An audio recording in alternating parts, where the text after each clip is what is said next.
ஒருத்தர் தனியா ஒரு இடத்துல கண்ணை மூடிக்கிட்டே உட்கார்ந்துருக்கிறார். தூங்கிட்டு இருக்கிறாரா, தியானம் பண்ணிட்டு இருக்கிறாரா, எப்படி கண்டுபிடிக்கிறது? நமக்கு தெரிஞ்ச வரைக்கும் தூக்கம்னா தலை அடிக்கடி சாயும், அப்புறம் நிமிரும். தியானம்னா ஆடாம அசையாம அப்படியே இருக்கும். இதுதான் நமக்கு தெரிஞ்ச வித்தியாசம். ஆனா தூக்கத்துக்கும் தியானத்துக்கும் நிறைய வித்தியாசம் உண்டு. ஒரு முட்டாள் தூங்க போனால் முட்டாளாகவே திரும்பி வருகிறான். அதே முட்டாள் தியானம் பண்ண போனால் அவன் ஞானியாக திரும்பி வருகிறான். இப்படி எல்லாம் பெரியவங்க சொல்லி வச்சிருக்கிறாங்க. அது இருக்கட்டும், ஞானிகளுக்கு நமக்கு என்ன வித்தியாசம்? இப்ப நாம அழகா ஒரு ரோஜா பூவை பாக்குறோம். ஆஹா, எவ்வளவு அழகா இருக்குது அப்படின்னு ஆச்சரியப்படுறோம். ஒரு ஞானி அந்த ரோஜா பூவை பாக்குறார். அவரும் நினைக்கிறார், ஆஹா இது எவ்வளவு அழகா இருக்குது அப்படின்னு. உலக பொருள்களை நாம எப்படி ஐம்புலன்கள் மூலமா உணர்றோமோ அப்படித்தான் அவங்களும் உணர்றாங்க. அதுல ஒண்ணும் வித்தியாசம் இல்ல. அல்வா சாப்பிடுறோம், அது நமக்கு மட்டும்தான் இனிக்கும், ஞானிகளுக்கு எல்லாம் கசக்கும்னு சொல்லுவோம். அப்படி இல்ல, அதுல வித்தியாசம் இல்ல. அப்புறம் ஞானிகளுக்கும் நமக்கு என்னதான் வித்தியாசம்? அந்த வேறுபாடு எந்த கட்டத்துல ஆரம்பமாகுது அதை இப்ப பாப்போம். இப்ப மறுபடியும் அந்த ரோஜா பூ கிட்ட போவோம். ஞானி அதை பாக்குறார். ஆஹா எவ்வளவு அழகா இருக்குன்னு நினைக்கிறார். அதுக்கப்புறம் அதையே நினைக்கிறது இல்ல, வேற வேலையை பார்க்க போடுவார். அல்லது இயற்கையின் ஆற்றலை பத்தி நினைக்க ஆரம்பிச்சிருவார். அவ்வளவுதான். ஆனா நாம அப்படி செய்ய மாட்டோம். நாம என்ன செய்வோம் தெரியுமா? முதல்ல அந்த ரோஜா பூவை பார்ப்போம். ஆஹா எவ்வளவு அழகா இருக்குது இந்த ரோஜா பூன்னு நினைப்போம். அந்த அழகை ரசிப்போம். அப்புறம் இந்த மலர் நம்ம கிட்ட இருந்தா எவ்வளவு அழகா இருக்கும்னு நினைப்போம். அதுக்கப்புறம் அந்த மலர் நமக்கு வேணும்னு நினைப்போம். அதுக்கு அடுத்த கட்டம், அந்த மலர் இல்லைன்னா நம்மால வாழ முடியாதுங்கிற நிலைமைக்கு வந்துருவோம். உடனே அந்த மலரை அடையறதுக்கு முயற்சி பண்ணுவோம். அதுக்கு யாராவது தடையா இருந்தா அவங்க மேல நமக்கு கோபம் வரும். அந்த கோபத்தின் காரணமா நம்ம விவேக புத்தியை இழந்துருவோம். யாருகிட்ட எப்படி நடந்துக்கணுங்கிறத மறந்துடுவோம். அதன் காரணமா ஞாபக மறதி ஏற்படும். அதாவது முன்பு விவேக புத்தி மழுங்கி இருந்ததுன்னா அது இப்ப அடியோட இல்லைங்கிற நிலைமை வந்துடும். அதன் காரணமா நம்ம புத்தி இழந்துருவோம், கடைசியில அழிவோம். இந்த நிலைமை நமக்கு வந்துடக்கூடாதுன்னா அதுக்கு என்ன செய்யணும்? நமக்கு கெடுதல் செய்யக்கூடிய ஆசைகளை ஆரம்பத்திலேயே கிள்ளி எறிஞ்சிடணும். ஒரு விஷயம் என்ன தெரியுமா? எந்த ஆசைக்குமே முதல்ல வலு கிடையாது. அதை பத்தி நாம நினைக்க நினைக்கதான் அதுக்கு வலு உண்டாகுது. இளம் தளிரா இருந்தது இப்ப பெரிய மரம் ஆயிடுது. ஞானிகள் இந்த அளவுக்கு அதை வளர விடுறது இல்ல. அதுதான் நமக்கும் அவங்களுக்கும் உள்ள வித்தியாசம். ஒரு இளைஞன் கையில ஒரு குச்சியை வச்சுக்கிட்டு நடந்து போயிட்டு இருக்கிறான். இன்னொரு வயசானவர் கையில ஒரு குச்சியை வச்சுக்கிட்டு நடந்து போறார். அது அவருக்கு ஊன்றுகோல். அது இல்லைன்னா அவரால் நடக்க முடியாது. அது தவறி கீழே விழுந்தா அவரும் விழுந்துருவார். ஆனா அந்த இளைஞன் அப்படி இல்லை. அவனுடைய கைத்தடியை யாராவது எடுத்துக்கிட்டு போனா கூட அவன் கவலைப்பட மாட்டான். அவன் அந்த கைத்தடியை பயன்படுத்துறது மாதிரி தான் ஞானிகள் உலக பொருள்களை பயன்படுத்துறாங்க. ஆனா நம்ம மாதிரி சாதாரண ஆளுங்க அந்த வயசானவர் கைத்தடியை பயன்படுத்தினது மாதிரி உலக பொருள்களை பயன்படுத்துறோம். இதுதான் ஞானிகளுக்கும் நமக்கும் உள்ள வித்தியாசம். ஞானிங்கிறவர் பொருள்களை துறக்க மாட்டார், அதுகள் பேர்ல உள்ள பற்றுதலை தான் துறப்பார். எனக்கு தெரிஞ்ச ஞானி ஒருத்தர் இருக்கிறார். அவர் சொன்னார், 1988 ஜூன் மாதம் 1 தேதியை என்னால மறக்க முடியாதுன்னார். ஏன்னு கேட்டேன். அதுதான் எனக்கு ஞானம் வந்த நாள்னார். அப்படியா? ஆமா, அன்னைக்குதான் எனக்கு கல்யாணம் ஆச்சு, என் மனைவி பேரு ஞானம் அப்படின்னார். அதனால ஞானம் ஒவ்வொருத்தருக்கும் ஒவ்வொரு மாதிரி வரும். அதனால நாம ஞானிகளுடைய வாழ்க்கையை பார்த்து அவர்களை நெருங்க முடியுமான்னு பார்க்கணும். அந்த முயற்சி நமக்கு தேவை. அந்த வகையில நம்ம வாழ்க்கையை அமைத்து கொண்டால் வாழ்க்கையில படிப்படியா முன்னேறலாம், படிப்படியா வாழ்க்கையை அனுபவிக்க முடியும். ஒரு ராஜா இருந்தார். அவருக்கு என்ன பொழுதுபோக்கு தெரியுமா? தன்னை சுத்தி இருக்கிறவங்க கிட்ட ஏடா கூடமா ஏதாவது கேள்வி கேட்க வேண்டியது, அவங்க பதில் சொல்ல தெரியாம முழிக்கிறாங்கல்ல, அதை பார்த்து ரசிக்க வேண்டியது. இப்படி ஒரு சுபாவம் அவருக்கு. ஒரு நாள் அவருடைய மந்திரி ஒருத்தர் அவர்கிட்ட மாட்டினார். அவரை கிட்டத்துல கூப்பிட்டு, அமைச்சரே எனக்கு ஒரு சந்தேகம்னார். என்னன்னார் அமைச்சர். கடவுள் இருக்கிறாரா அப்படின்னு ஒரு கேள்வி கேட்டாராம். ஆமா இருக்கிறார் அப்படின்னாராம் அவரு. அவர் என்ன சர்வ வல்லமை படைச்சவரா அப்படின்னாராம். ஆமா அரசே, அவன் இல்லாம ஒரு அணுவும் அசையாது. இருந்த இடத்துல இருந்தே கண் சிமிட்டுகிற நேரத்துல ஏராளமான அற்புதங்களை நிகழ்த்த அவனன்றி யாரால் முடியும் அப்படின்னாராம் அமைச்சர். இந்த இடத்துலதான் எனக்கு இன்னொரு சந்தேகம்னாரா ராஜா. என்ன சொல்லுங்கன்னார். நீங்க சொல்றீங்க அவர் சர்வ வல்லமை படைச்சவர், இருந்த இடத்துல இருந்தே ஏராளமான அற்புதங்களை செய்யக்கூடியவர்னு. அப்படி இருக்கிறப்போ அவர் இருந்த இடத்துல இருந்தே ஒருத்தனுடைய கஷ்டத்தை தீர்த்து வச்சுள்ளாமே, மேஜிக் பண்றது மாதிரி. அதை விட்டுட்டு பக்தன் கூப்பிட்டா உடனே ஒரு வாகனத்து மேல ஏறி ஏன் இங்க ஓடி வரணும்? அப்படி வர்றதாக புராணம்லாம் சொல்லுதே. அவருக்கு இருக்கிற சக்திக்கு அவர் உட்கார்ந்த இடத்துல இருந்தே ஒரு விரலை அசைச்சா இங்க பக்தனுக்கு கிடைக்க வேண்டியதெல்லாம் கிடைச்சுடாதா அப்படின்னாராம். அமைச்சர் யோசனை பண்ணி பார்த்திருக்கார். அப்புறம் சொன்னாராம், மன்னா இந்த கேள்விக்கான பதிலை சமயம் வர்றப்போ உங்களுக்கு சொல்றேன் அப்படின்னு சொல்லிவிட்டு அப்போதைக்கு அவர்கிட்ட இருந்து தப்பிச்சார். கொஞ்ச காலம் கழிச்சு ஒரு நாள் ராஜா உல்லாச பயணம் புறப்பட்டார். அவருடைய குடும்பம், உறவினர்கள் எல்லாரும் சேர்ந்து போனாங்க. ஒரு பெரிய படகுல ஏறி ஒரு நதியை கடந்து போயிட்டு இருக்கிறாங்க. அந்த படகோட ஒரு முனையில ராஜா உட்கார்ந்து நதியோட அழகை ரசிச்சுக்கிட்டு இருக்கிறார். இன்னொரு முனையில அமைச்சர் இளவரசனுக்கு ஏதோ வேடிக்கை காட்டிக்கிட்டு இருக்கிறார். அந்த படகு நடு ஆத்துல போயிட்டு இருக்குது. அப்போ தொப்புன்னு ஒரு பெரிய சத்தம். அரசே, நம்ம இளவரசர் ஆத்துல விழுந்துட்டார் அப்படின்னு அலறினார் அமைச்சர். அவ்வளவுதான். உடனே ராஜா குபீர்னு ஆத்துல பாஞ்சார். மகனை தேட ஆரம்பிச்சுட்டார். அங்கேயும் இங்கேயும் கொஞ்ச நேரம் அல்லாடினாரு. மகனை காணல. அதுக்கப்புறம் மந்திரியும் ஆத்துல குதிச்சு ராஜா கிட்ட வந்தார். அரசே, இளவரசர் படகுல பத்திரமா தான் இருக்கிறார். தண்ணியில விழுந்தது வெறும் கல்லு தான் அப்படின்னார். 2 பேரும் ஈர உடையோட படகுக்கு சேர்ந்தாங்க. ராஜா மந்திரிய கோபமா பார்த்தார். இது என்ன விளையாட்டுன்னார். அரசே, கொஞ்ச நாளைக்கு முன்னாடி நீங்க கேள்விக்கு பதில் ஒண்ணு கேட்டீங்க. அந்த கேள்விக்கான பதில நீங்க அனுபவ ரீதியா உணரணும்னு ஆசைப்பட்டேன். அதனாலதான் இப்படின்னார். அப்புறம் விளக்கம் கொடுத்தார். அரசே, ஒரு பக்தனுக்கு கஷ்டம்னா இருந்த இடத்துல இருந்து அதை தீர்த்து வைக்கலாமே கடவுள், ஏன் நேர்ல ஓடி வரணும் அப்படின்னு கேட்டீங்க. இப்ப நடந்தது என்ன? இளவரசர் தண்ணியில விழுந்துட்டாருன்னதும் நீங்க ஊன்னு சொல்லி ஒரு விரலை காட்டினா போதும், உடனே தண்ணியில குதிக்கிறதுக்கு ஏராளமான காவலர்கள் இங்க இருக்கிறாங்க. ஆனா நீங்க என்ன செஞ்சீங்க? இளவரசர் விழுந்துட்டாருன்னதும் அவர் எந்த பக்கம் எந்த திசையில விழுந்தாருன்னு கூட கேட்காம உடனே தண்ணியில குதிச்சிங்க. அப்படி உங்களை குதிக்க வச்சது எது? மகன் மேல உள்ள பாசம், அன்பு. அது மாதிரிதான் கடவுளும் ஓடி வர்றார் அப்படின்னார். அதுக்கப்புறம் அந்த ராஜா ஏட கூடமா எதுவும் கேள்வி கேட்கறதே இல்லையா, அந்த பழக்கத்தை விட்டுட்டாராம். அதனால இந்த தகவலை கேட்டு உடனே நீங்களும் கடவுளே கொஞ்சம் இப்படி வந்துட்டு போ அப்படின்னு கூப்பிட்டு அவர் வர்றாரா அப்படின்னு ஆகாயத்தை பார்த்துக்கிட்டு நிற்கக்கூடாது. இந்த கதையோட கருத்து என்னன்னா, அன்பிற்கும் உண்டோ அடைக்கும் தாழ் அப்படிங்கிறது தான். அன்பு வலிமையானது அப்படிங்கிறத புரிஞ்சுக்கிட்டா போதும்.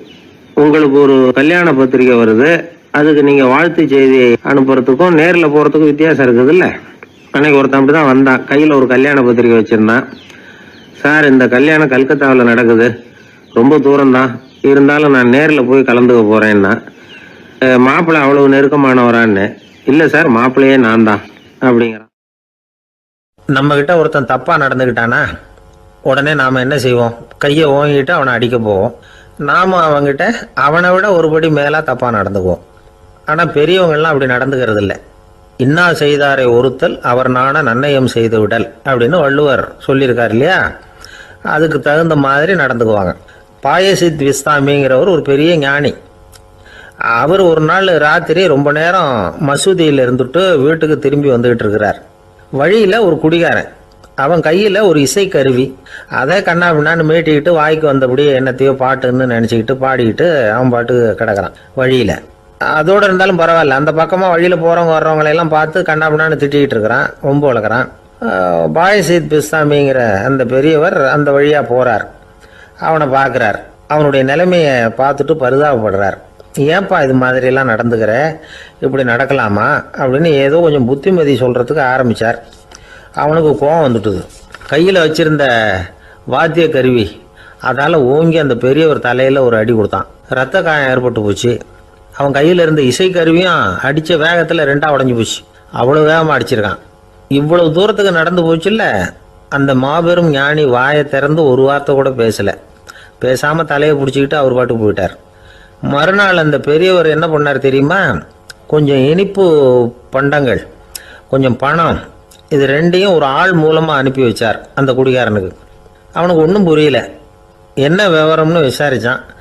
வந்த ஆள் ஒரு கடுதாசியை நீட்டினான். அதில் விவரம் இருந்தது.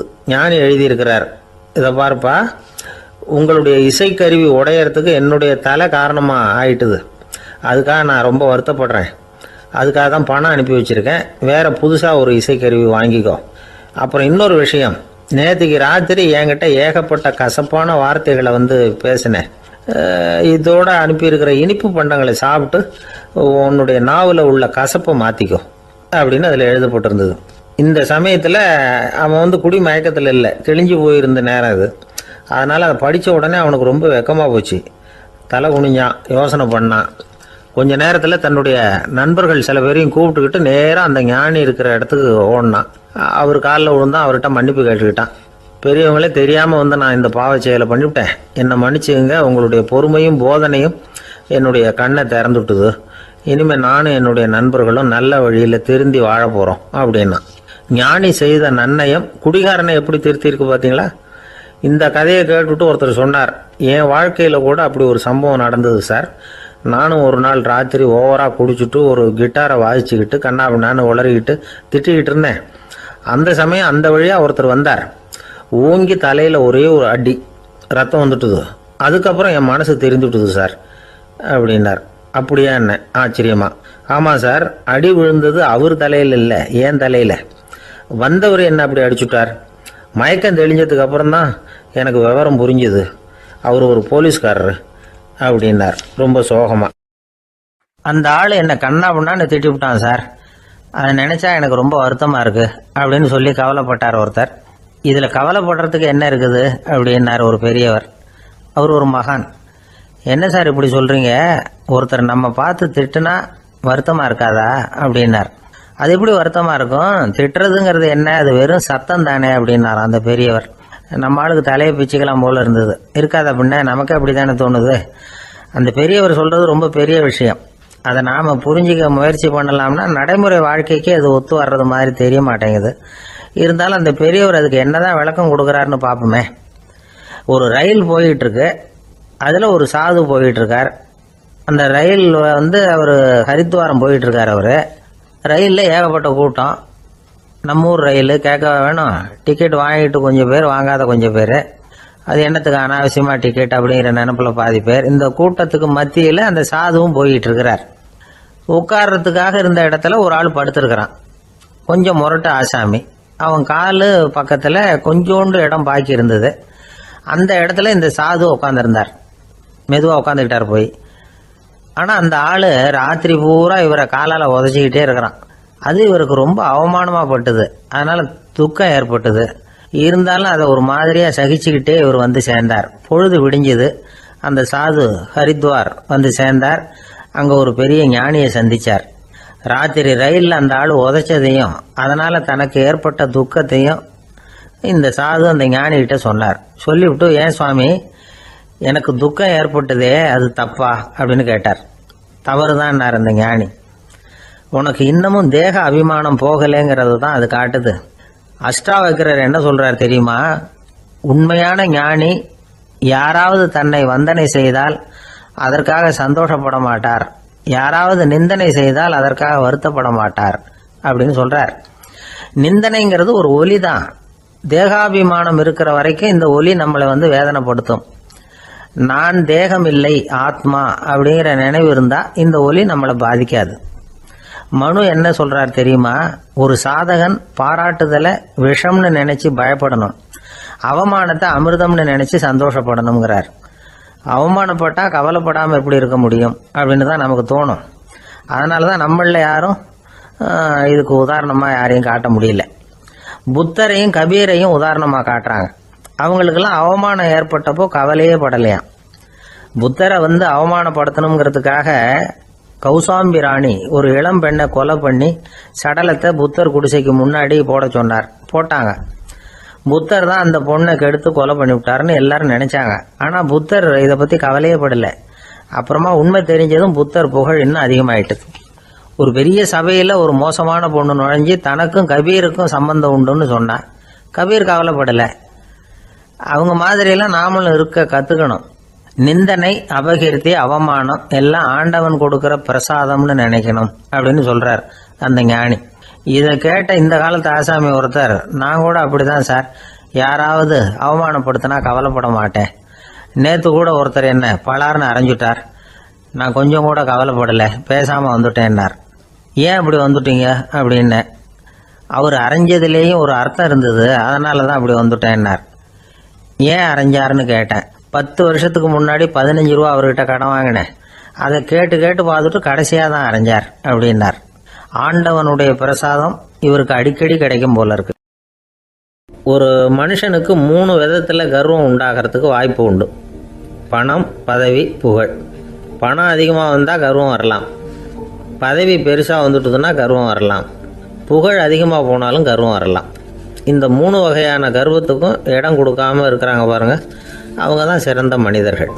ஒரு பெரிய பொறுப்பில் இருக்கிறவங்களுக்கு கர்வம் வந்துடக்கூடாது. அப்படி வந்துட்டுதுன்னா அது எல்லாருக்கும் இடைஞ்சல். ஒரு ராஜா இருந்தார். அவர் ஒரு நாள் தன்னுடைய தலைநகரத்தை சுற்றி வந்துக்கிட்டு இருந்தார். ஒரு இடத்துல ஒரு அழகான நிலத்தை பார்த்தார்.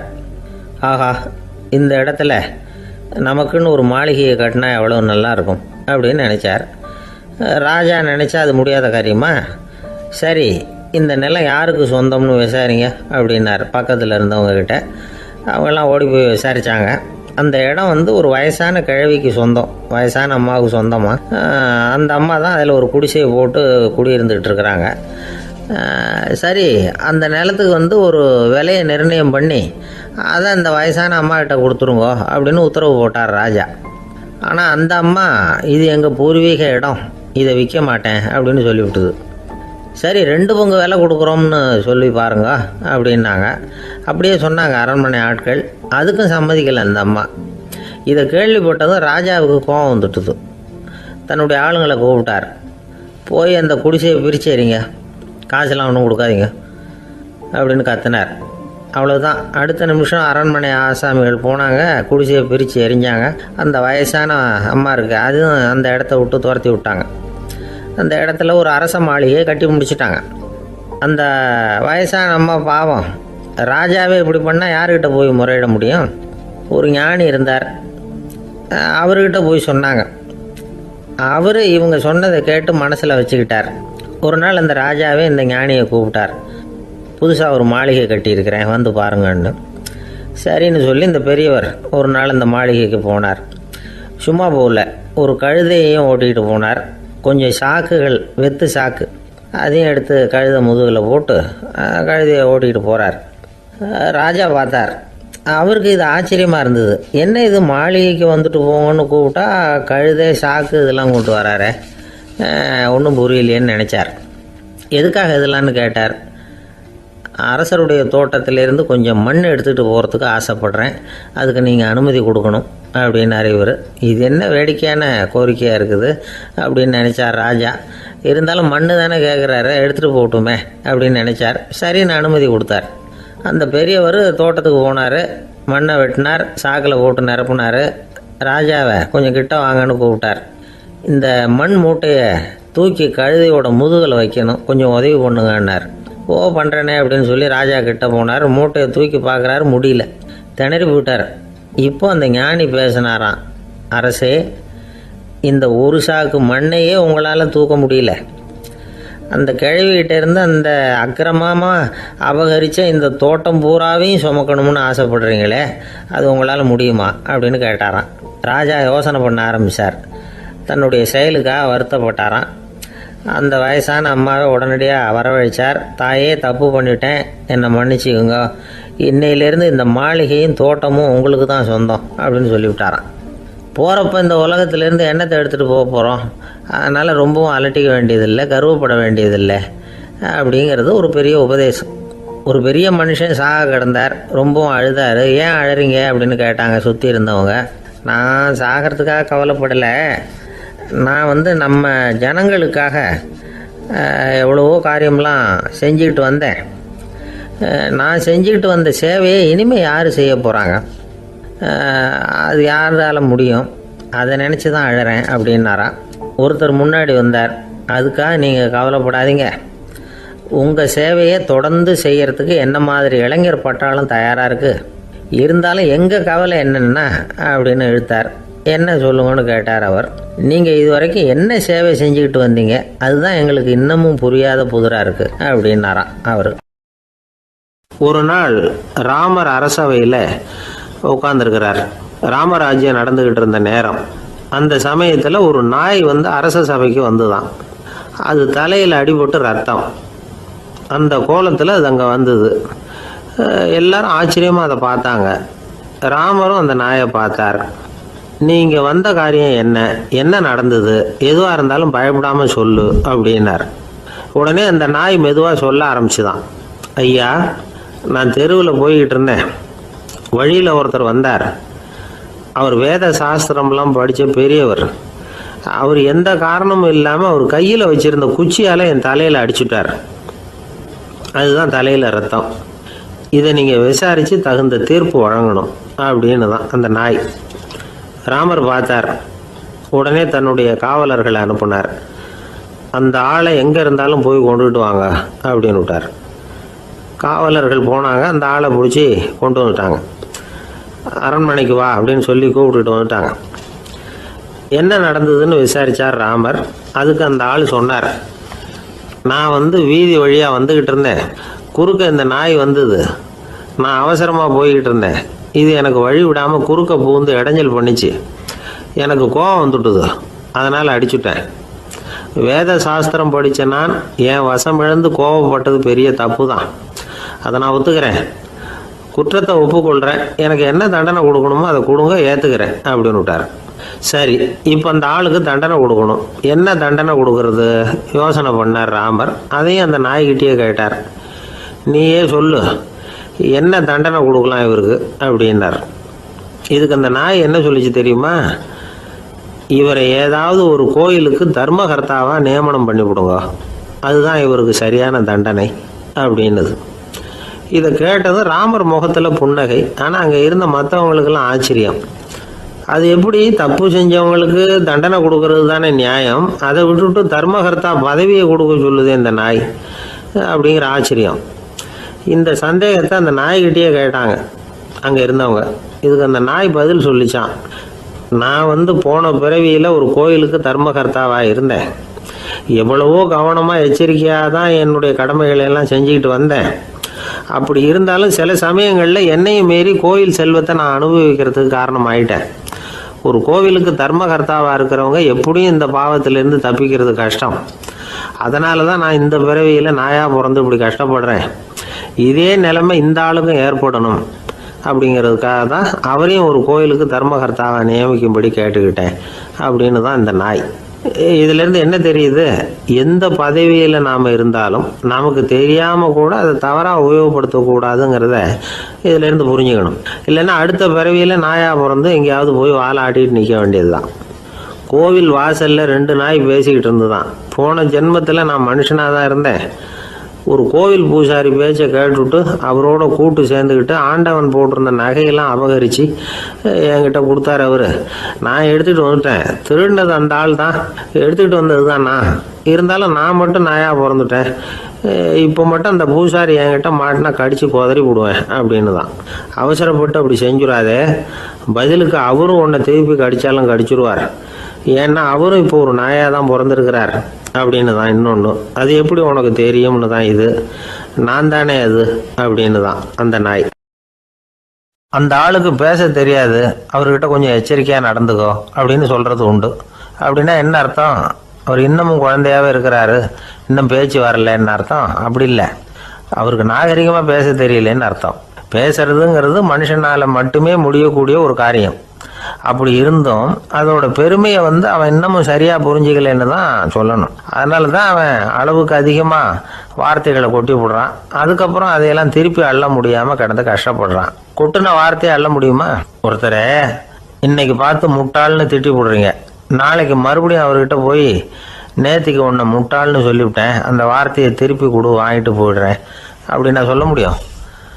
அவன் கோபக்காரனாக இருந்தால் நேற்றுக்கே அதை வேறு விதமாக உங்களுக்கு திருப்பி கொடுத்துருப்பான். உலகத்தில் எவ்வளவோ ஜீவராசிகள் இருக்குது, அதுக்கெல்லாம் வாய் இருக்குது. அந்த வாயெல்லாம் எதுக்கு உபயோகம்? சாப்பிட்றதுக்காக.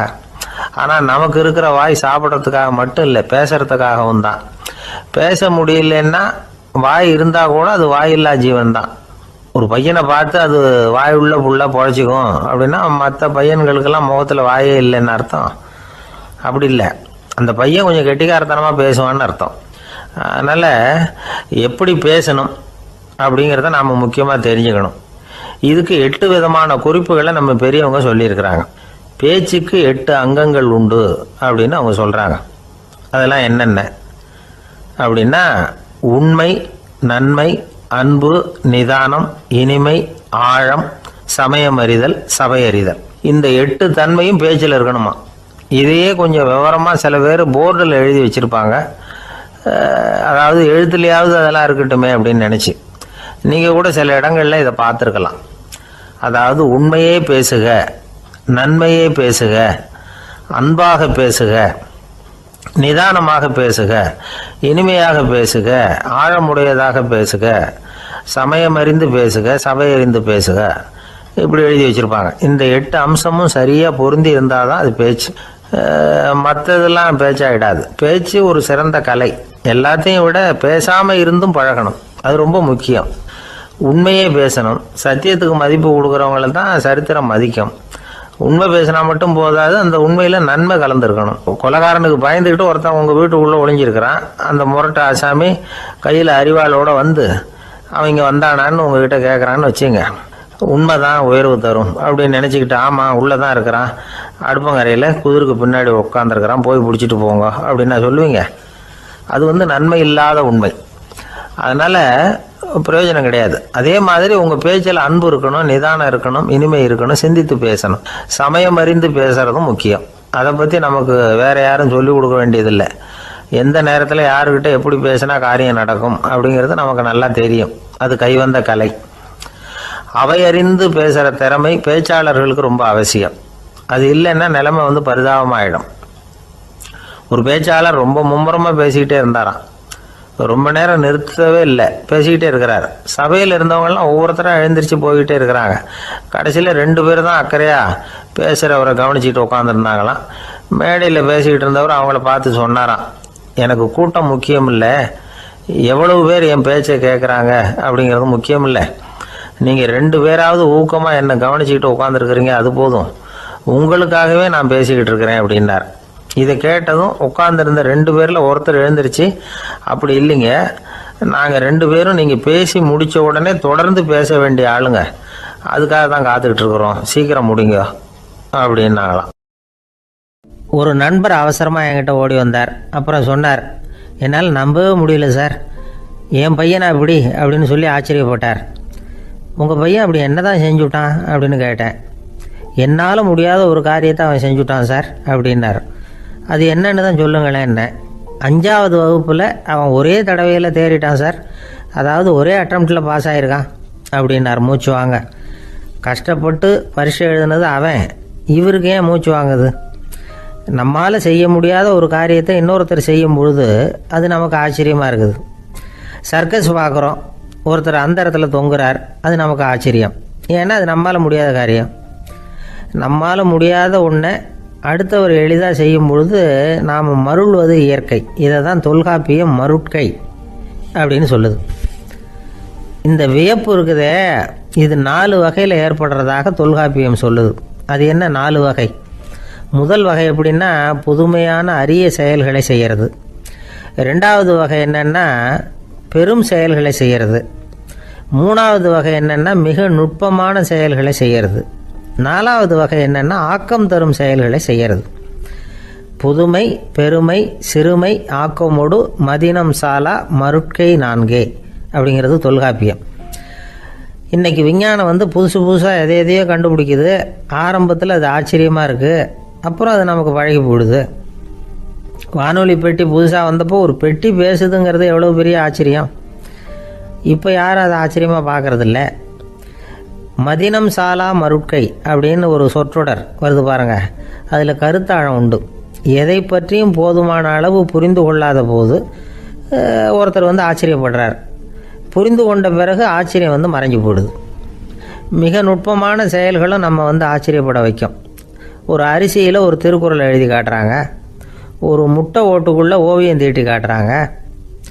கருங்கல் சிற்பங்களில் எவ்வளவு நுட்பமான வேலைப்பாடுகளை எல்லாம் பார்த்து ஆச்சரியப்படுறோம். இது மாதிரி ஆக்கப்பூர்வமான அரிய செயல்களை செய்கிறது கூட வியப்பை உண்டு பண்ணும். குப்பை கூலங்களை கூட வாழ்க்கைக்கு பயன்படுகிற பொருளாக மாற்றுகிறவர்கள் இருக்காங்க. அவர்களுடைய செயல் வியப்பு அளிக்குது. இடைக்காட்டு சித்தர் பாடின 30 நூலில் வர்ற ஒரு பாடல், ஆற்றல் பிறர் அறிதலின் அகம் கிளர்வு உறுதலின் கற்று அறி பாணர் கெழுமிய கோடலின் தோற்றம் உருகவே போற்றல் சால் வியப்பே. ஒருத்தருடைய ஆற்றல் தெரியாமல் இருந்தது, அவருடைய அரிய செயலை பார்க்கும் பொழுது வியப்பாக இருந்தது, மனசுக்குள்ள கிளர்ச்சி. பாவலர்கள் இவர்களுடைய புகழை பாடி மற்றவர்களும் தெரிந்து கொள்ளுமாறு செய்கிறார்கள் அப்படிங்கிறது தான் ஒரு யதார்த்தமான உண்மை. ஆக எல்லா வகையிலும் மக்கள் தங்களுடைய வாழ்க்கையில் முன்னேறுவதற்கான வழிகாட்டுகிற ஒரு மெய்ப்பாடு தான் வியப்புங்கிறது. இந்த காலத்தில் நம்ம எப்படியெல்லாம் ஆச்சரியப்பட வைக்கிறாங்க. ஒரு ஆளை பிடிச்சி ஜெயிலில் கொண்டு வந்தாங்க. ஜெயில் அதிகாரி அவனை ரொம்ப ஆச்சரியமாக பார்த்தாரான். இவன் கேட்டான், ஏன் சார் அப்படி பார்க்குறீங்க, நான் இப்போ இங்கே வர்றது உங்களுக்கு ஆச்சரியமாக இருக்குதா அப்படின்னு கேட்டிருக்கான். இதுக்கு ஜெயில் அதிகாரி சொல்லியிருக்கார், நீ இப்போ இங்கே வந்ததில் எனக்கு ஒன்றும் ஆச்சரியம் இல்லைப்பா, ஏற்கனவே நீ இங்கேருந்து விடுதலையாகி போய் 6 மாதம் ஆச்சு, இவ்வளவு லேட்டாக வர்றியே அதுதான் எனக்கு ஆச்சரியமாக இருக்குது அப்படின்னாராம். ஆஃபீஸை முடிஞ்சு வீட்டுக்கு போகிற சமயத்தில் ஒருத்தர் கடைக்கு போய் ஸ்வீட் வாங்கினார். சரி, வீட்டுக்கு பிள்ளைங்களுக்கு தான் வாங்கிட்டு போகிறார் அப்படின்னு மற்றவங்க நினச்சாங்க. அவர் அப்படி செய்யல. அந்த இடத்துலையே பொட்டலத்தை பிரித்தார். திருட மாதிரி அப்படியே சுற்றி ஒரு தரம் பார்த்துக்கிட்டார். யாரும் தெரிஞ்சவங்க இல்லைங்கிறத முடிவு பண்ணிவிட்டு அவசரமாக அதை அப்படியே போட்டு முழுகிவிட்டு கையை தொடச்சிக்கிட்டு நல்ல பிள்ளை மாதிரி நடந்து போக ஆரம்பிச்சிட்டார். அவர் யாருன்னா, அவரோட பிரச்சனை எல்லாருக்கும் தெரியாது, சில பேருக்கு தான் தெரியும். அதாவது அவர் உடம்பில் சர்க்கரை இருக்குதுன்னு டாக்டர் சொல்லிவிட்டாராம். அதனால் வீட்டில் சர்க்கரையே இவர் கண்ணில் காட்டுறதில்ல. அதனால் இவர் யார் கண்ணிலையும் படாமல் இப்படிப்பட்ட வேலைகள்லாம் செய்கிறது வழக்கம். யாருக்கும் தெரியாமல் இப்படி ஸ்வீட்டை வாங்கி சாப்பிட்டுட்டு அவர் பாட்டுக்கு போயிடுறது. இப்படிப்பட்டவங்களுக்கெல்லாம் கொஞ்சம் ஆறுதலான தகவல் இன்றைக்கி. அது என்னென்னா, நாம் சாப்பிட்ற சர்க்கரைக்கும் நம்ம உடம்பில் உள்ள சில கோளாறுகளுக்கும் அப்படி என்ன தான் சம்மந்தம் இருக்குது. இதை பற்றி சமீபத்தில் சில ஆராய்ச்சிகள்லாம் நடந்திருக்குது. ஏன்னா சர்க்கரைன்னாவே விஷம் மாதிரி அதை பார்க்குறவங்களும் சில பேர் உண்டு. சின்ன பிள்ளைங்களுக்கு வயத்தில் பூச்சி உண்டாகிறதுலேருந்து பெரியவங்களுக்கு நீரிழிவு வர்ற வரைக்கும் எல்லாத்துக்கும் சர்க்கரை தான் காரணம்னு சொல்லிகிட்டு இருக்கிறோம். ஆனால் அந்த அளவுக்கு பயப்பட வேண்டிய அவசியம் இல்லை அப்படின்னு சொல்கிறாங்க. சர்க்கரை வியாதி, இருதய நோய், பித்த நீர் பை நோய், இதெல்லாம் சில நோய்கள்லாம் நாம் சாப்பிட்ற சர்க்கரைக்கும் தொடர்பு இருக்குன்னு நினைக்கிறோம். ஆனால் அப்படி சம்பந்தம் உண்டுங்கிறதுக்கு போதுமான அளவுக்கு ஆதாரம் இல்லை அப்படிங்கிறாங்க ஆராய்ச்சியாளர்கள். ஒரே ஒரு சம்பந்தம் தான் உறுதியாக இருக்குதான். அதுவும் இந்த பல் சிதைவு அப்படின்னு இருக்கு இல்லையா, அந்த சர்க்கரை சாப்பிட்றதுக்கும் இந்த பல் சிதைவுக்கும் சம்பந்தம் இருக்குது அப்படிங்கிறத மட்டும் உறுதியாக சொல்கிறாங்க. சர்க்கரைன்னா நாம் சாப்பிட்ற ஜீனி மட்டும் இல்லை, பழம், காய்கறி, பால், தேன், இப்படி எல்லாத்துலேயும் அது இருக்குது. கேரட்டு கொடுக்குற சத்தில் 88% சர்க்கரை, ஆப்பிள் கொடுக்குற சக்தியில் 95% சர்க்கரை. இது ஜீனி சர்க்கரை, இது ஆப்பிள் சர்க்கரை அப்படிங்கிற வித்தியாசம்லாம் உடம்புக்கு கிடையாது. ரெண்டுமே உடனடியாக சக்தி கொடுக்குது. ஒரு ஸ்பூன் சர்க்கரையில் 16 கலோரி தான் சத்து இருக்குது. அதிகமாக சர்க்கரை சாப்பிட்டா நீரிழிவு வந்துருங்கிறது தப்பான ஒரு அபிப்பிராயம். டயபெட்டிஸுங்கிறது ஒரு மெட்டபாலிக் டிஸார்டர், அவ்வளவுதான். அதாவது நாம் சாப்பிட்ற சர்க்கரையை நம்ம உடம்பு திறமையாக உபயோகப்படுத்திக்க முடியல அப்படின்னு அர்த்தம். அதனால தான் அதிகமாக இனிப்பு வேணாம்னு சொல்கிறோம். ஏற்கனவே உடம்பால் முடியாத ஒன்றை மறுபடியும் அது தலையில் சுமத்தி அதிகமாக வேலை வாங்க வேணாமே அப்படிங்கிறதுக்காக தான். ஆகாரத்தில் அதிகமாக சர்க்கரை இருந்தால் அதனால் உடனே சர்க்கரை வியாதி வந்துடும்ங்கிறதுக்கு விஞ்ஞான ரீதியாக போதுமான ஆதாரம் இல்லை. அதனால் எப்போவாவது அதிகமாக ஸ்வீட்டு சாப்பிட்டுட்டா, ஐயோ அதிகமாக சாப்பிட்டோமோ, என்ன பண்ண போதோ தெரியலையே அப்படின்னு நினச்சி மனசை போட்டு குழப்பிக்க வேண்டியதில்லை. பொதுவாக எதுவுமே அதிகமாக வேண்டாம், எல்லாம் சீராக இருந்தால் போதும். நீரிழிவுங்கிறது புதுசாக வந்துட்ட ஒரு நோய் இல்லை, ரொம்ப காலமாகவே இருக்கிற ஒன்று தான். நம்ம முன்னோர்கள் இதை மதுமேகம் அப்படின்னு சொல்லுவாங்க. அதை கட்டுப்படுத்துறதுக்கு அவங்களே சில வழிமுறையை சொல்லி வச்சுருக்கிறாங்க. அது என்னென்னா வேறு ஒன்றும் இல்லை, இந்த பாவக்காய், முள்ளங்கி, அருகம்புல், அவ்வளவுதான். வெள்ளை முள்ளங்கி இருக்குல்ல, அதை வாரத்துக்கு 3 நாள் சாப்பிட்டுக்கிட்டு வாங்க. நூலுக்கோல் ரொம்ப நல்லது.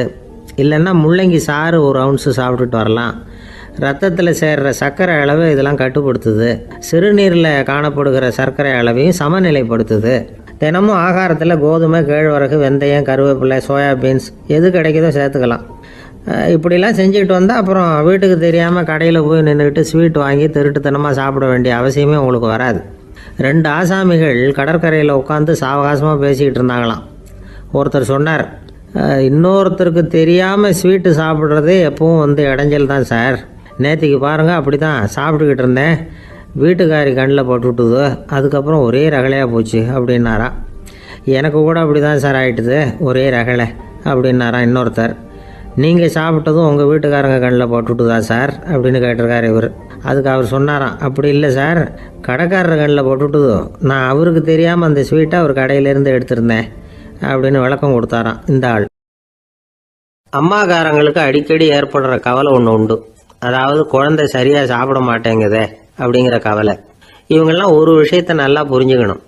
குழந்தைகள்ங்கிறவங்க பெரியவங்க மாதிரி இல்லை, அவங்க கடிகாரத்தில் மணியை பார்த்துட்டு சாப்பிட்றதுக்கு உட்கார்ற ரகம் கிடையாது. பசிச்சா சாப்பிடுவாங்க, இல்லைன்னா விளையாடுவாங்க அல்லது தூங்குவாங்க. அது புரியாம அவங்கள கட்டாயப்படுத்தி அல்லது மிரட்டி சாப்பிட வைக்கிறது ரொம்ப தப்பு. ஒரு 8 மாச குழந்தைக்கு 3 மணி நேரத்துக்கு ஒரு தடவை பசிக்கும். அந்த நேரம் பார்த்து சாப்பாடு கொடுத்தா அடம் பண்ணாம அது பாட்டுக்கு சாப்பிட்றோம். அதே குழந்தைக்கு 1 வயசு ஆகிறப்போ 4 மணி நேரத்துக்கு ஒரு தடவை பசிக்கும். இந்த வயசுல இயற்கையாவே பசி குறைஞ்சிருக்கும். அது புரியாம என் குழந்தை முன்னாடி மாதிரி இப்ப சரியா சாப்பிட மாட்டேங்கிறான் அப்படின்னு சில பேர் டாக்டர் கிட்ட போய் சொல்லிக்கிட்டு இருப்பாங்க. இன்னொரு விஷயம், ஒரு குழந்தைக்கு வயசு அதிகமாகிற வேகத்துக்கு உடம்பு எடையும் அதிகமாகிக்கிட்டே போவாது. உடம்பு எடை அதிகமாகிற வேகம் குறைஞ்சிக்கிட்டே வரும். 6 மாச குழந்தைக்கு ஒரு வாரத்துல 150 கிராம் எடை கூடும். ஒரு வயசுல வாரத்துக்கு 71 கிராம் எடை கூடும். இது புரியாம அதிகமா சாப்பாட்டை கொடுத்து குழந்தைய கஷ்டப்படுத்தக்கூடாது. ஏன்னா அளவுக்கு மீறின உணவு அஜீரணத்தை உண்டு பண்ணிவிடும்.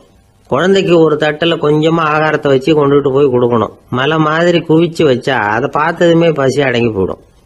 அடிச்சு மிரட்டி பயமுறுத்தி குழந்தைய சாப்பிட வைக்கிற பழக்கம் இருக்கு பாருங்க, அதுக்கு ஃபுட் ஃபோர்சிங் அப்படின்னு பேரு. இப்படி பண்ணுனா குழந்தைக்கு சாப்பாட்டில் விருப்பம் குறைஞ்சிரும், அதை கண்டாவே வெறுக்க ஆரம்பிச்சிரும். அது மாதிரி உளம் சார்ந்த பசி குறைவு, சைக்கோஜெனிக் அனோரெக்சியா, அது ஏற்படுமா. சாப்பாடுங்கிறதே ஒரு தண்டனை மாதிரி தோணும். குழந்தைகளுக்கு பிடிச்ச மாதிரியான ஆகாரத்தை கொடுக்கணும். சத்து அதிகம் இருக்குங்கிறதுக்காக அதுக்கு பிடிக்காத ஆகாரத்தை கொடுத்து கட்டாயப்படுத்தக்கூடாது. குழந்தைகளுக்கு 2 வயசு ஆகிறப்போ இயற்கையாகவே எதிர்மறை குணம் உண்டாகும். அதாவது அந்த எதிர்மறையா பேசுறது. இது மாதிரி சமயங்களில் நாம் என்ன சொல்கிறோமோ அதுக்கு நேர்மாறாக நடந்துக்கும். ஏட்டிக்கு போட்டி, சாப்பிட சொன்னால் விளையாட போவோம், விளையாட சொன்னால் சாப்பாடு கேட்கும். இதை புரிஞ்சுக்கிட்டு நடந்துக்கணும். குழந்தை சொன்ன பேச்சை கேட்கலேன்னு கோவப்படக்கூடாது. குழந்தை வளர வளர பிடிவாத குணம் வர்றது சகஜம். கேட்டதை வாங்கி கொடுத்தாதான் சாப்பிடுவேன் அப்படின்னு பிடிவாதம் பண்ணும். வாங்கி கொடுத்து விடுறது தான் உத்தமம். நீங்களும் அதுகிட்ட பிடிவாதம் பண்ணிட்டு இருக்கக்கூடாது. ஏன்னா கேட்டது கிடைக்கலையேங்கிற ஏமாற்றம் கூட குழந்தையோட பசியை குறைச்சிரும். கேட்டது கிடைச்சிட்டா பசி அதிகமாகும். கொடுத்ததை மளமளன்னு சாப்பிட்றோம். குழந்தைகளுக்கு கண்ட கண்ட நேரத்தில் சாப்பிட்றதுக்கு எதையாவது வாங்கி கொடுத்துக்கிட்டு இருந்தா சாப்பாட்டு நேரத்தில் சாப்பிடாம அடம் பண்ண ஆரம்பிச்சிடும். பள்ளிக்கூடம் போகிற பிள்ளைங்க காலை உணவை சரியாக சாப்பிட மாட்டாங்க. அச்சம், அவசரம், பரபரப்பு இதெல்லாம் தான் காரணம். பள்ளிக்கு புறப்படுறதுக்கு ஒரு 3/4 மணி நேரத்துக்கு முன்னாடியே சாப்பாடு போட்டுருங்க, அது சரியாக போடும். படிக்கிற குழந்தைகள் உடல் சோர்வு, மனச்சோர்வு இது காரணமாக கூட சாப்பிட மறுக்கிறது உண்டு. இப்போ உதாரணமாக சாயந்தரம் விளையாடி விட்டு வீட்டுக்கு வந்ததும் சாப்பிட சொன்னால் வேணாம்பாங்க. இது உடல் சோர்வு. ரொம்ப நேரம் வீட்டு பாடங்களை செஞ்சு முடித்த கையோடு சாப்பிட சொன்னாலும் அவங்களால சரியாக சாப்பிட முடியாது. இது உளச்சோர்வு, அதாவது மனச்சோர்வு. இதை தவிர குழந்தைகளுக்கு உடல் நலக்குறைவு ஏற்பட்டால் கூட சாப்பிட மறுக்கிறது உண்டு. சில மருந்து மாத்திரைகள் கூட பசியை குறைச்சிரும். அதனால் சரியாக தெரிஞ்சுக்கிட்டு குழந்தைகளை சாப்பிட வைக்கணும். அது புரியாமல் கையில் சாப்பாட்டு தட்டை வச்சுக்கிட்டு குழந்தைகளை விரட்டிக்கிட்டு அலையக்கூடாது. ஒரு சின்ன பையன் சொன்னான், எங்கள் அம்மா சாப்பாடு போடுறது தெரிஞ்சா நான் உடனே வீட்டை விட்டு வெளியில் ஓடி போடுவேன் அப்படின்னா. ஏன் அப்படி பண்ணுறேன்னு கேட்டோம். எங்கள் அப்பா கூட அது மாதிரி தான் சார் பண்ணுவார் அப்படிங்கிறான். ஒரு அரசனும் அமைச்சரும் ஒரு நாள் ரொம்ப சாவகாசமாக பேசிக்கிட்டு இருந்தாங்களாம்.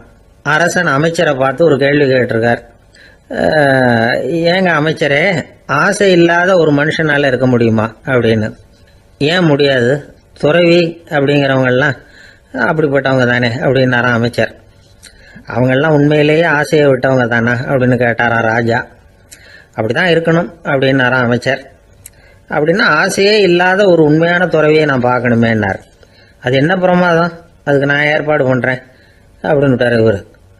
சொல்லிவிட்டு உடனே புறப்பட்டு போனார். அங்கே தேடினார். அப்புறம் தான் அவருக்கு புரிஞ்சுது உண்மை துறவியை கண்டுபிடிக்கிறது எவ்வளவு கஷ்டமான காரியம்னு. இருந்தாலும் ராஜா கிட்ட சொல்லியாச்சே, உண்மை துறவியை காட்டுறேன்னு.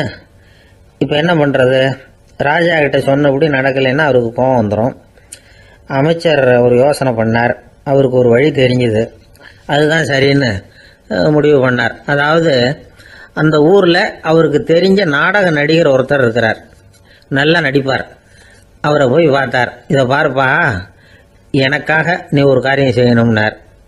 என்னன்னு கேட்டார் அவர். நீ ஒரு துறவி மாதிரி கொஞ்ச நேரத்துக்கு நடிக்கணும். ராஜா உன்னை பார்த்துட்டு போகிற வரைக்கும் நடி, அது போதும் அதுக்காக உனக்கு 10,000 ரூபா தரேன் அப்படின்னார். அவர் எந்த காலத்தில் இவ்வளவு பணத்தை மொத்தமாக பார்த்துருக்கார். அதனால் உடனே சரின்னு ஒத்துக்கிட்டார். அமைச்சர் அரண்மனைக்கு திரும்பி வந்தார். என்ன அமைச்சரே, இன்னுமா ஒரு உண்மையான துறவி கிடைக்கலன்னார். உண்மையான துறவி ஒருத்தரை இப்போ தான் கொஞ்ச நேரத்துக்கு முன்னாடி பார்த்து பேசிவிட்டு வர்றேன். அவர் நம்ம ஊருக்கு வெளியில் குளத்தங்கரையில் உள்ள ஒரு ஆலமரத்துக்கு அடியில் உட்காந்துருக்கிறார் அப்படின்னார் இவர். அப்படின்னா உடனே புறப்படுங்க அப்படின்னார் ராஜா. பரிவாரங்களோடு புறப்பட்டார். அங்கே அந்த மரத்தடியில் அந்த ஆள் வேஷம் போட்டுக்கிட்டு துறவி மாதிரி உட்காந்துருக்கிறான். ராஜா நேராக போனார். அந்த துறவி காலில் பொத்துன்னு விழுந்து வணங்கினார். உடனே ராணியும் அவர் காலில் விழுந்தாங்க. அடுத்தபடியாக அமைச்சர் விழுந்தார். அவருக்கு தெரியும் இது நம்ம ஆள் தான்னு. இருந்தாலும் என்ன பண்ணுறது, நேரம். அப்புறம் பரிவாரங்கள்லாம் துறவி காலில் விழுந்து ஆசீர்வாதம் வாங்கிட்டாங்க. ராஜா அப்புறமா தங்கத்தட்டில் பொண்ணையும் பொருளையும் வச்சு அந்த துறவிகிட்ட ரொம்ப பணிவாக நீட்டுறார். தாங்கள் தயவு பண்ணி இதை ஏற்றுக்கணும் அப்படின்னு வேண்டிக்கிட்டார். அந்த துறவி பற்று இல்லாமல் அதை பார்த்தார். எல்லாத்தையும் திறந்துட்ட எனக்கு இதெல்லாம் எதுக்காக அப்படின்னு சொல்லி அதை மறுத்துட்டாராம். ஆஹா, உண்மையான துறவியை பார்த்துட்டோம் அப்படிங்கிற ஆனந்தம் அரசருக்கு. ரொம்ப நிம்மதியாக திருப்தியாக திரும்பி வந்தார் அரண்மனைக்கு. அதுக்கப்புறம் அமைச்சர் யாருக்கும் தெரியாமல் அந்த துறவிகிட்ட ஓடினார். சொன்ன பிரகாரம் பணத்தை நீட்டினார். இந்தப்பா, நான் உங்ககிட்ட சொன்னபடி 10,000 ரூபா பணம் எடுத்துக்கோ அப்படின்னார். அந்த ஆள் ராஜா கிட்ட சொன்னது மாதிரியே எல்லாத்தையும் திறந்துவிட்ட எனக்கு இதெல்லாம் எதுக்காக வேணாம் அப்படின்னு விட்டாரான். நடித்த வரைக்கும் போதும்ப்பா, இனிமேல் இந்த நாடக வசனம்லாம் வேணாம், வேஷத்தை கலைச்சிரு, பணத்தை வாங்கிக்கொண்டார். இல்லைங்க, இது வேஷம் இல்லை, இது வசனமும் இல்லை, இது உண்மை. கொஞ்ச நேரம் துறவி மாதிரி நடித்ததுக்கே இந்த தேசத்து ராஜா, ராணி, அமைச்சர், பரிவாரங்கள் எல்லாம் என் காலில் விழுந்து வணங்குறாங்க. அப்படின்னா உண்மையான துறவியாக இருக்கிறது எவ்வளவு பெருமையான விஷயம். நான் உண்மையான துறவியாக ஆக போகிறேன், அப்படி முடிவும் பண்ணிட்டேன் அப்படின்னார் அந்த நடிகர். வேஷம் கூட எப்படிப்பட்ட விளைவுகளை உண்டு பண்ணுது பார்த்தீங்களா. நம்மால் ஒருத்தன் ரொம்ப வசதியாக தான் இருந்தான். ஒரு நாள் அவன் சொத்து பூரா திருட்டு போட்டுது. அதுக்கப்புறம் இவன் துறவி மாதிரி ஆயிட்டான். ஊர் ஊராக சுற்றினான். ஒரு குருநாதரை தேடி கண்டுபிடிச்சான். அவர்கிட்ட சீடனாக சேர்ந்துக்கிட்டான். அவனை பார்த்து ஒருத்தர் கேட்டார், நீ உண்மையான சீடன் தானான்னு. இல்லைங்க, சீடன் மாதிரி நடிச்சுக்கிட்டு இருக்கிறேன் அப்படின்னா. அது குரு துரோகம் இல்லையா அப்படின்னு கேட்டார் அவர். இல்லைங்க, நான் பண்ணது குரு துரோகம் இல்லை, என் குரு பண்ணது தான் துரோகம். என்னுடைய பணத்தை கொள்ளையடிச்சது இவர் தான். அதை எங்கே வச்சிருக்காருன்னு கண்டுபிடிக்கிறதுக்காக தான் இவர்கிட்ட சீடனா சேர்ந்துருக்கிறேன் அப்படின்னானா. ஒருத்தர் ரொம்ப அவசரமாக வந்தார். சார், மனுஷன் நிம்மதியாக இருக்கிறதுக்கு என்ன வழின்னு கேட்டார். சீக்கிரமாக ஒரு கல்யாணத்தை பண்ணீங்க, எல்லாம் சரியாக போடும் அப்படின்னோம். அவர் ஒரு மாதிரியாக பார்த்தார். ஏற்கனவே எனக்கு கல்யாணம் ஆயிட்டுது சார், அதனால தானே நிம்மதியாக இருக்கிறதுக்கு வழி கேட்குறேன் அப்படின்னார். சரி, இவர் ஒரு மாதிரியான கேஸ் அப்படின்னு நினச்சிக்கிட்டு நம்மகிட்ட இருந்த ஒரு சின்ன புத்தகத்தை அவர்கிட்ட தூக்கி கொடுத்தோம். இதை படித்து பாருங்கன்னு. கல்யாணத்துக்கு பிறகும் சந்தோஷமாக இருக்கிறதுக்கு என்ன வழி அப்படிங்கிற கேள்விக்கு அந்த புத்தகத்தில் விளக்கம் இருந்தது. கணவன் மனைவிக்குள்ள சிக்கல் வராமல் இருக்கிறதுக்கு அதில் சில வழிகளை சொல்லி கொடுத்துருக்குறாங்க. அதெல்லாம் என்னென்ன அப்படிங்கிறத இப்போ பார்க்கலாமா. குடும்பம்னு இருந்தால் கோபம் வரதான் செய்யும். அது வந்துட்டு போகட்டும், பரவாயில்ல. ஆனால் அந்த கோபம் ஒரே நேரத்தில் 2 பேருக்கும் வந்துடாமல் பார்த்துக்கணும். ஒரு சமயத்தில் யாராவது ஒருத்தர் தான் கோபப்படணும், அடுத்தவங்க அமைதியாக இருக்கணும். அதுக்கப்புறம் இவர் அமைதியான உடனே அவங்க ஆரம்பிச்சுக்கலாம். கோபமாக ஏதாவது சொன்னால் உடனே கோபமாக பதில் சொல்லக்கூடாது. கொஞ்சம் பொறுத்து கோபம் தீர்ந்த உடனே அந்த பதிலை சொல்லலாம். அப்போ பதில் கோபமாக இருந்தால் கூட அது அவ்வளோ பெருசாக தெரியாது. அற்ப விஷயத்துக்கெல்லாம் காய்ச்சி மூச்சுன்னு கத்திட்டு இருக்கக்கூடாது. உங்கள் 2 பேருக்குள்ள ஒரு தர்க்கம் ஆரம்பமாயிட்டுதுன்னு வச்சுக்கோங்க. கடுமையாக 2 பேரும் விவாதம் பண்ணுறீங்க. உங்களில் ஒருத்தர் இதில் ஜெயிக்கணும்னா அது நீங்களாக இருக்க வேணாம், அடுத்தவங்க ஜெயிக்கிறதுக்கு நீங்கள் துணையாக இருங்களேன். அப்படின்னா நீங்கள் கொஞ்சம் விட்டு கொடுக்கணும், அவ்வளவுதான். ஏதாவது குத்தம் சொல்லணுமா, செஞ்ச தப்பை சுட்டி காட்டணுமா, விமர்சனம் பண்ணணுமா, பண்ணுங்க, வேணான்னு சொல்லலை. ஆனால் சொன்னதை அப்படி சொல்கிறத கொஞ்சம் அன்பாக இதமாக சொல்லுங்க. எப்போ நடந்த தவறுகளை எல்லாம் இப்போ போய் மறுபடியும் ஞாபகப்படுத்திட்டு இருக்க வேண்டாம். நான் அப்போவே சொன்னேன் இந்த புடவை வேணாம்னு, நீங்கள் தான் கேட்கல, இப்போ பாருங்கள் கிழிஞ்சு போச்சு இப்படின்னு கத்துனாங்க ஒரு அம்மா. எப்போ சொன்னீங்கன்னு கேட்டால் ஒரு 10 வருஷத்துக்கு முன்னாடி தீபாவளி சமயத்தில் அப்படிங்கிறாங்க. அது என்ன இன்னும் அப்படியே புதுசாகவே இருக்கும்? உங்களுக்கு அவர் தான் பெருசு, அவருக்கு நீங்கள் தான் பெருசு. அதை விட இந்த உலகத்தில் வேற எதுவும் முக்கியம் இல்லைன்னு நினைக்கணும். நீ தான் என்னுடைய உலகம்னு எத்தனை தடவை சொல்லியிருப்பீங்க? அதெல்லாம் வெறும் வசனமாக போயிடக்கூடாது. ஏதாவது ஒரு பிரச்சனையை பற்றி கடுமையாக விவாதம் பண்ணிக்கிட்டு இருக்கீங்க, அதை அப்படியே பாதியில் விட்டுட்டு படுக்கைக்கு போயிடக்கூடாது. சொச்சத்தை நாளைக்கு பேசிக்கலாம்னு. அப்படி போனால் தூக்கம் வராது. பிரச்சனையை ஒரு முடிவு பண்ணிக்கிட்டு அதுக்கப்புறமா தூங்க போகணும். ஒரு நாளில் ஒரு தடவையாவது உங்கள் ஜோடியை பாராட்டி நல்ல விதமாக கனிவாக ஒரு வார்த்தை சொல்லணும் அப்படின்னு தீர்மானம் பண்ணீங்க. ஏதாவது தப்பு பண்ணிவிட்டீங்கன்னா பரவாயில்ல, அதை ஒத்துக்கிறதுக்கும் மன்னிப்பு கேட்கறதுக்கும் தயாராக இருக்கணும். அது ஒன்றும் கேவலம் கிடையாது. வீட்டுக்குள்ளே தானே கேட்க போகிறீங்க, வெளியில் யாருக்கு தெரிய போகுதோ. எப்படியோ உங்களுக்குள்ள ஒரு சமரசம் ஆனால் சரிதான். ஒரு தகராறுன்னு எடுத்துக்கிட்டா குறைஞ்சபட்சம் அதுக்கு 2 பேர் தேவை. தனியாகவே உட்காந்துக்கிட்டு நான் இப்போ தகராறு பண்ணிகிட்டு இருக்கிறேன் அப்படின்னு யாரும் சொல்ல முடியாது. 2 பேர் தகராறு பண்ணுறாங்கன்னா பொதுவாக அந்த 2 பேரில் யார் அதிகமாக பேசுகிறாங்களோ அவங்க பேரில் தான் தப்பு இருக்கும். அதை மனசில் வச்சுக்கணும். இதெல்லாம் தான் அந்த புத்தகத்தில் போட்டிருக்கிற வழிமுறைகள். இவ்வளவும் சரியாக வரலைன்னா அப்புறமா சொல்லுங்கள், வேறு புத்தகம் ஏதாவது இருக்கான்னு தேடுவோம்.